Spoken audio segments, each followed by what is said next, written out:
स्वागत है दोस्तों आप सभी लोगों का आपका अपना YouTube channel my jump on में। दोस्तों आज का जो हमारा क्लास है सीडीपी से संबंधित है। तो इसमें जो हमारा आज का टॉपिक है बाल विकास की अवस्था है, जैसे शैशवावस्था, बाल्यावस्था, किशोरावस्था के सिद्धांत एवं उनके अंतर्गत होने वाली विकास। दोस्तों आज की क्लास में जितना भी क्वेश्चन होगा वो सभी प्रीवियस ईयर के क्वेश्चन होगा, यानी कि सभी क्वेश्चन आपके लिए बहुत ही इंपॉर्टेंट है, तो आप वीडियो को जरूर पूरा देखिए। दोस्तों इससे पहले भी हमारा एक प्रीवियस ईयर के क्वेश्चन का क्लास हो चुका है। तो आज के क्लास में हम जो है क्वेश्चन नंबर 11 से स्टार्ट कर रहे हैं। ठीक है, तो पहला हमारा क्वेश्चन है वह अवधि जो वयस्कता के संक्रमण की पहल करती है, तो उस अवस्था का नाम बताना है। मध्य बाल्यावस्था, पूर्व क्रियात्मक अवधि या अवस्था, बाल्यावस्था की समाप्ति या किशोरावस्था। देखिए दोस्तों यहाँ शुरू में बता दें संक्रमण की पहल करती है वो कौन सी अवस्था होता है। दोस्तों अगर आपने प्रीवियस क्लास देखो उसमें भी मैंने बताया था जो संक्रमण की अवस्था होती है या विरोधावस्था अवस्था होती है वो किशोर अवस्था होती है, इसमें संक्रमण की अवस्था बोला जाता है इसको। ठीक है, किशोर अवस्था को संक्रमण की अवस्था भी बोला जाता है। ये जो है क्वेश्चन सीटेट के जुलाई 2019 के क्वेश्चन है। क्वेश्चन आपके लिए क्वेश्चन रिपीटेड क्वेश्चन है और आगे भी आने की संभावना है। चलिए क्या कह रहा है कि वह अवधि जो वयस्कता के संक्रमण की पहल करती है उसे किशोर अवस्था कहते हैं। इस अवस्था में होने वाली जो शारीरिक, मानसिक, सामाजिक एवं पौर्यावस्था यानी कि वयस्कता के बीच का संक्रमण काल होने के कारण इसे जीवन का सर्वाधिक कठिन काल भी माना जाता है। देखिए सर्वाधिक कठिन काल भी इसको माना जाता है।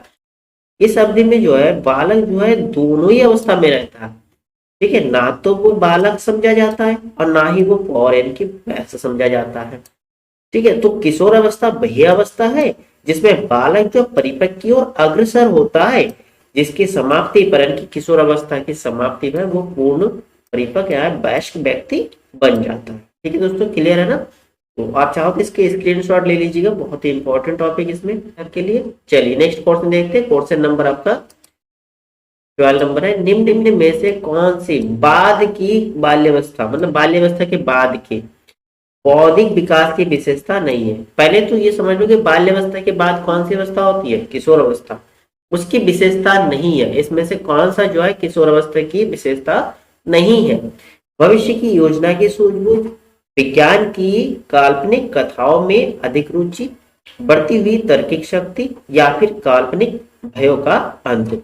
दोस्तों किशोर अवस्था में जो है भविष्य की योजनाओं की सूझबूझ नहीं होता, जबकि विज्ञान और काल्पनिक कथाओं में अधिक रुचि लेने लगता है।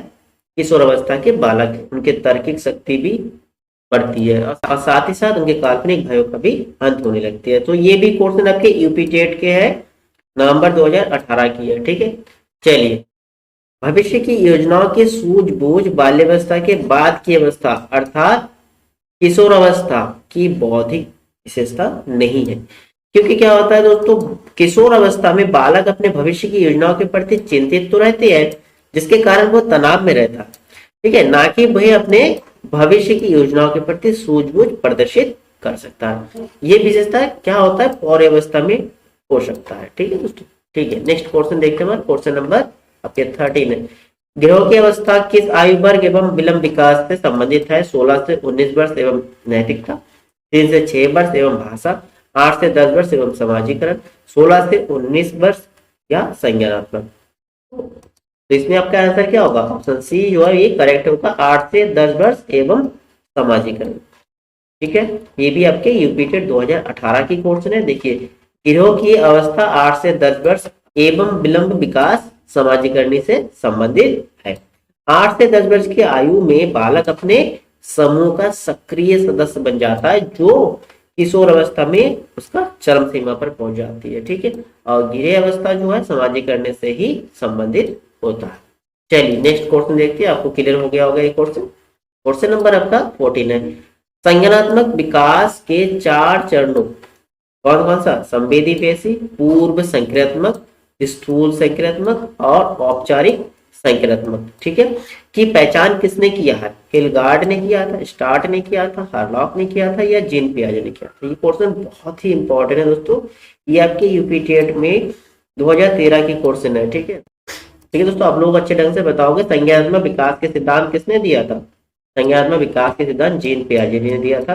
जीन पियाजे स्विस या स्विट्जरलैंड से संबंधित है। ठीक है, अब क्या करें, जीन पियाजे द्वारा संज्ञानात्मक विकास को 4 चरणों में विभाजित किया गया। पहला जो है संवेदनात्मक गामक अवस्था, जो 0 से 2 वर्ष होता है, इसको जो है सेंसरी मोटर स्टेज कहा जाता है, मोटर स्टेज। नेक्स्ट आपकी है पूर्व संक्रात्मक अवस्था, जो 2 से 7 वर्ष की अवस्था होता है, प्री ऑपरेशनल स्टेज। थर्ड आपके है मूर्त संक्रात्मक अवस्था, जो 7 से 11 वर्ष की होता है, कॉन्क्रीट ऑपरेशन।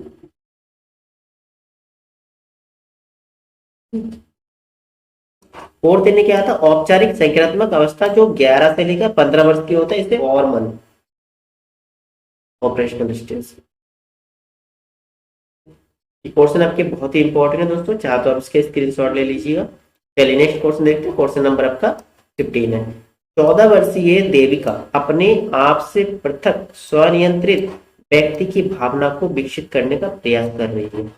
वह विकसित कर रही है, क्या विकसित करे, नियमों के प्रति घृणा या स्वायत्तता या किशोरावस्थात्मक अकर्पण या आपके परिपक्वता। ये भी क्वेश्चन आपके सीटेट 2014 की क्वेश्चन है।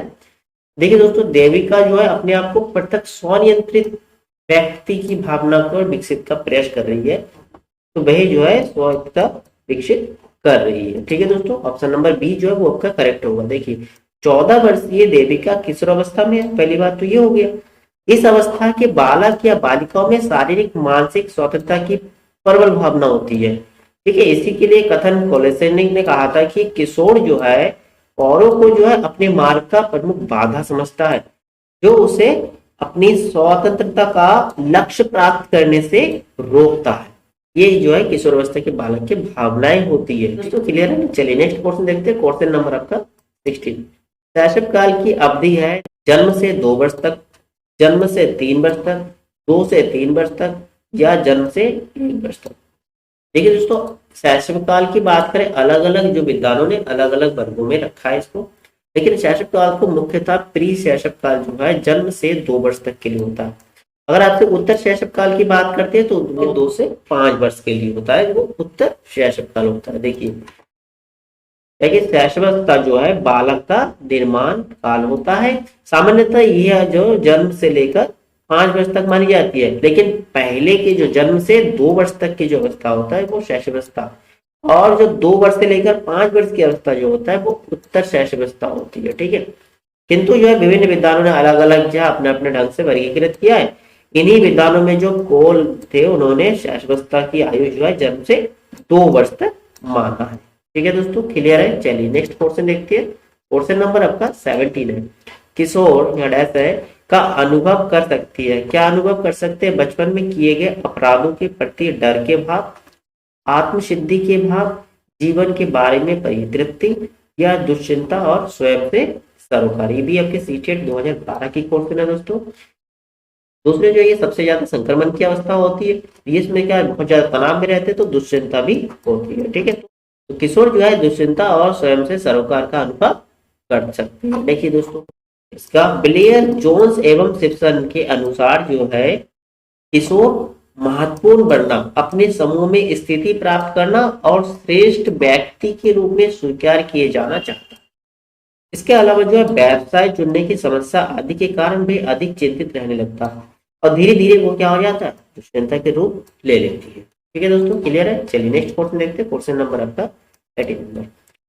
हॉल का सिद्धांत निम्न में से किसकी व्याख्या करता है, बुद्धि की प्रकृति की, अधिगम में अभिप्राय की भूमिका, मूल्यों का विकास या किशोरावस्था का विकास। ये भी आपके यूपी टेट के पेपर के क्वेश्चन है दिसंबर 2016 की। तो दोस्तों हॉल का जो सिद्धांत था वो किसका, किशोरावस्था के विकास का सिद्धांत। ठीक है, तो देखिए स्टैनले हॉल ने 1904 में प्रकाशित अपने पुस्तक एडोलसेंस में किशोरावस्था के विकास को क्या कहा, उन्होंने आकस्मिक विकास के सिद्धांत के अंतर्गत व्याख्या किया था। इन्हें क्या कहा था, किशोरावस्था में जो है शारीरिक मानसिक संवेगात्मक जो परिवर्तन होते हैं वे सब के सब अकस्मात होते हैं। ठीक है, क्लियर है दोस्तों, ये भी पॉइंट बहुत इंपॉर्टेंट है आपके लिए। चलिए नेक्स्ट क्वेश्चन देखते हैं, क्वेश्चन नंबर आपका 19 है। विद्रोह की भावना प्रवृत्ति निम्न में से किस अवस्था में संबंधित है? देखिए ऑप्शन अब क्या है, बाल्यावस्था, शैशवावस्था, पूर्व किशोरावस्था या मध्य किशोरावस्था। ये भी आपकी यूपीटेट का क्वेश्चन है 2017 की। तो दोस्तों यहाँ पहले ही पॉइंट में देखिए, आप देखिए विद्रोह की भावना या विद्रोह की अवस्था कौन सा होता है? विद्रोह की अवस्था, किशोरावस्था कौन सा? पूर्व किशोरावस्था जो है विद्रोह की भावना, क्योंकि दोस्तों किशोरावस्था के बालक जो है पौरों को अपने मार्ग का बाधा समझता है और उसमें विद्रोह की भावना प्रबल होने लगती है। देखिए पूर्व किशोरावस्था जो 12 से 14 वर्ष के किशोर जो है वो शारीरिक और मानसिक स्वतंत्रता की प्रबल भावना रहती है उसमें, ठीक है। लेकिन क्या होता है, यदि उस पर किसी प्रकार का प्रतिबंध लगाया जाता है तो उसमें जो है विद्रोह की ज्वाला फूट उठती है, इनकी विद्रोह की भावना होती है। ऐसी को कोलेसैनिक ने अपने कथन में कहा था, जो किशोर जो है औरों को अपने मार्ग में बाधा समझती है, जो उसे अपनी स्वतंत्रता का लक्ष्य प्राप्त करने से रोकती है, ऐसा किशोर की भावनाएं होती है। चलिए नेक्स्ट क्वेश्चन देखते हैं, ये भी क्लियर हो गया होगा। क्वेश्चन नंबर आपका 20 है। विकास की किस अवस्था में बुद्धि का अधिकतम विकास होता है? बाल्यावस्था में, दशावस्था में, किशोरावस्था में या पौरावस्था में? ये भी आपकी यूपीटेट 2016 की क्वेश्चन है दोस्तों, ठीक है। देखिए दोस्तों विकास की अवस्थाओं में बुद्धि का अधिकतम विकास जो है किशोर अवस्था में होता है। सबसे अधिक बुद्धि का विकास जो है किशोर अवस्था में ही होता है। चलिए देखो क्या है कि किशोर अवस्था में बुद्धि का अधिकतम विकास, इस अवस्था में बालकों की कल्पना शक्ति, जिज्ञासा और साथ ही साथ बौद्धिक क्षमता जो है वो काफी बढ़ जाती है, ठीक है दोस्तों। तो ये था आज का हमारा क्लास, जिसमें टॉप मैंने 10 क्वेश्चन लिया था प्रीवियस ईयर के। तो उम्मीद है क्लास आपको अच्छा लगा होता, दोस्तों लाइक और शेयर करना ना भूलिएगा। चलिए आगे के क्वेश्चन जो है नेक्स्ट क्लास में ले आते हैं। थैंक यू दोस्तों, बाय दोस्तों।